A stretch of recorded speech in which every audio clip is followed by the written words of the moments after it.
আমার কলেজের বন্ধু সত্য দারুণ বাঁশি বাজাতে পারত। উত্তাল সেই সত্যের এক বৃষ্টির ধোয়া। সন্ধ্যায় সত্য খুন হল। বাঁশি বাজানোর সাথে সত্য রাজনীতি করত। আমি কিছু করতাম না, পারতামও না, শুধু মন দিয়ে পড়াশোনা করতাম। সত্য বাঁশি বাজাতে পারত। অদ্ভুত স্বপ্নের মতো সুর শোনাতো আমাদের। ওর বাঁশি আমাকে খুব টানত, খুব। সেই সত্য খুন হয়ে গেল। খবর পেয়ে গলা কাটা সত্য লাশ আমি দেখতে যাইনি, যেতেও পারিনি। কিন্তু তারপর থেকে ঘুম ভেঙে যাওয়া কত রাত যে আমি সত্যের বাঁশি শুনতে পেয়েছি।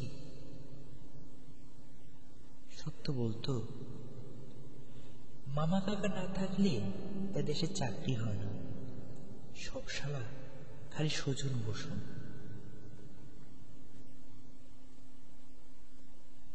কলেজ জীবনে শেষ হবার পর মামার ধুলোতে আমি একটা ভালো চাকরি পেয়ে গেলাম। যত সময় আমার বিয়ে হলো, বন্ধুরা বরযাত্রী হয়ে সঙ্গে গেল। খুব হয়েছে, আনন্দ হলো। বৌভাতের দিন সাদা শাড়ি পরে সুবর্ণা এসেছিল।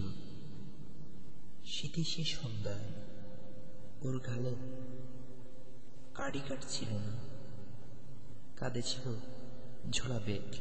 এক সময় যা সত্যের চৌড়া কাঁধে ঝুলত। এখন আমি ভালো চাকরি করি, ভালো পদে আসি, নিজের বাড়ি হয়েছে, গাড়ি হয়েছে। সত্যের রাজনীতি বন্ধুরা যারা, তাদেরকে অনেক পরে দেখেছি দিব্য প্রতিষ্ঠিত হয়েছে।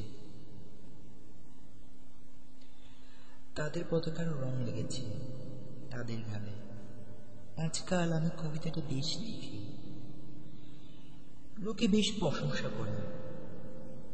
বইটা ছাপা হচ্ছে, নাম ডাকা হচ্ছে।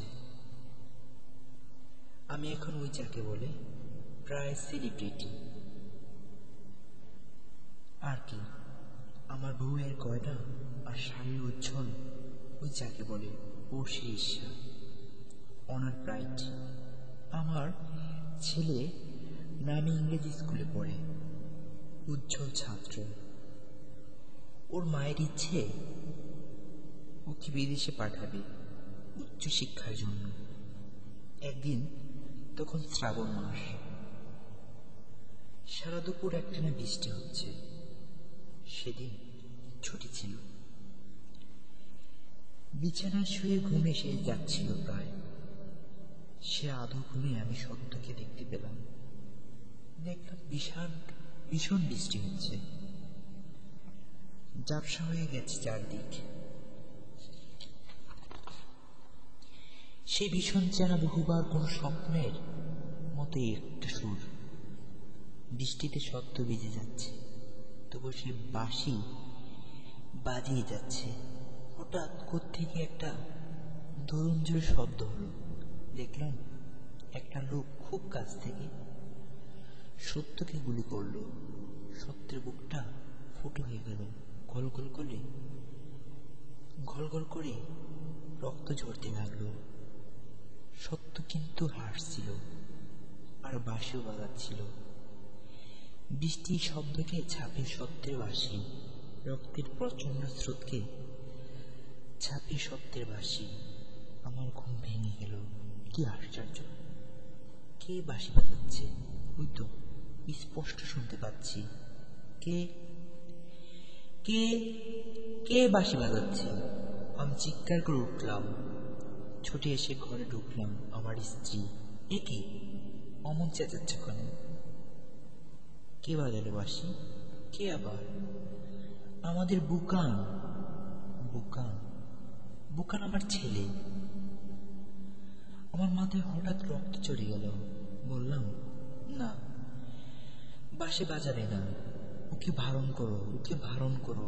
বলতে বলতে আমি কেমন কেঁপে উঠলাম। তখন বুকান এসে আমার সামনে দাঁড়িয়েছে, ওর হাতে বাঁশি। অবাক হয়ে ও আমাকে দেখছে। আমি ঝরঝর করে কেঁদে উঠলাম। ছেলের হাত দুটো ধরে বললাম, না বাবা, বাঁশি বাজাস না, তুই সেতার শেখ, শারদ শেখ, বাঁশি নয়। বাঁশি বাজলে দেশে তার গলা কেটে নেওয়া হয়। বলতে বলতে আমার গলার স্বর কান্নায় বুঝে এলো।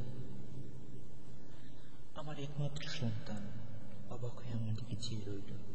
তার চোখে সংজ্ঞাহীন প্রশ্ন, কি বলবে?